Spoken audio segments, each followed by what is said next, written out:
ફરી એકવાર નીકળી બળદગાડામાં જાન। 30 જેટલા શણગારાયેલા બળદગાડામાં સવાર થઈને જાનૈયા નીકળ્યા પુત્રવધૂને લેવા। લક્ઝરીઝ કારમાં સવાર થઈને જાન લઈને નીકળવાને બદલે જાન નીકળી છે બળદગાડામાં। અમરેલીના કરજાળા ગામના જયંતી જાનગરિયાને પુત્રના લગ્ન પ્રસંગમાં કંઈક અનોખું કરવાની ઈચ્છા થઈ અને તેથી તેઓએ 60 વર્ષ પહેલા થતા લગ્નની જેમ બળદગાડામાં જાન કાઢી અને 30 જેટલા શણગારાયેલા ગાડા અને ઘોડાનો કાફલો નીકળ્યો રસ્તા ઉપર। કરજાળા ગામેથી જાન નીકળી અને પહોંચી નેસડી મુકામે તો બળદગાડામાં સવાર જાનૈયા, વરરાજા અને દુલ્હન સહિત સૌ કોઈના ચહેરા પર હતી ખુશી।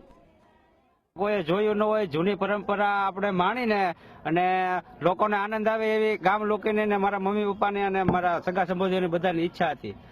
એટલે એને બધાના સાથ સહકારથી અમે એક દિવસ નહીં, 2 દિવસ નહીં, પણ 10-15 દિવસથી જુદા જુદા ગામમાંથી જુદો જુદો સામાન ફેરવીને આ બધી વસ્તુ ભેગી કરી અને આયોજન કર્યું। અલગ લાગે છે, બધાને ગાન બસમાં ને કારમાં આવે છે।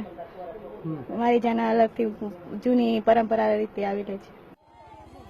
બળદગાડામાં પુત્રની જાનને લઈ જવાનો વિચાર તો કર્યો, પરંતુ વિચારને અમલ મૂકવામાં જયંતી જાનગરિયાને ભારે જહેમત ઉઠાવવી પડી અને લગભગ 15 દિવસની મહેનત કરી અને જાન ગાડીઓમાં કાઢી અને વાયુ પ્રદૂષણ અને ધ્વનિ પ્રદૂષણ ન ફેલાય તે માટે વરઘોડામાં ફટાકડા ફોડવાના બદલે ફૂલો ઉડાડવામાં આવ્યા। જૂની પરંપરા છે ને ચાલુ કરીને એટલે સૌને વિચારતા અને બધા ગામ લોકોનો બહુ વિચાર હતો એટલે ગાડામાં જાન લઈ જઈ આ બધી અઠવાડિયાથી મહેનત કરતા હતા અને આ જૂની પરંપરા આખા ગામની ઈચ્છા થઈ અને ફટાકડા નથી ફોડવાના, બીજું કઈ નહીં, ફૂલથી ને ફૂલની પાકડીથી ગુલાબથી બધું કામ કરવાનું છે।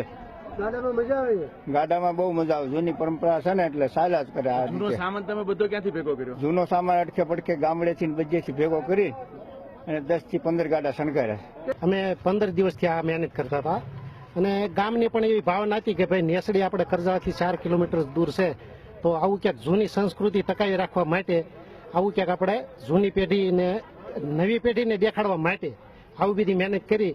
આજુબાજુના ગામના લોકો પણ જોવા અત્યારે ઉમટી પડ્યા છે અને આમાં અમને ખૂબ મજા આવી છે। જૂની પરંપરાને આગળ ધપાવવા બળદગાડામાં નીકળેલી જાનનો નજારો જોવા માટે ઉમટી પડ્યા હતા લોકોના ટોળા। તો 2 કલાક બાદ લગ્ન મુકામ નેસડી ખાતે પહોંચેલી જાનનું સ્વાગત પણ કરાયું પરંપરાગત ઢબે। ત્યારે પર્યાવરણને બચાવવા અને નવી પેઢીને સંસ્કૃતિ તેમજ પરંપરાની સમજણ આપવા માટે બળદગાડામાં નીકળેલી જાનનો વિચાર સાચા અર્થમાં સાર્થક થતા લોકોના હરખનો કોઈ પાર ન રહ્યો।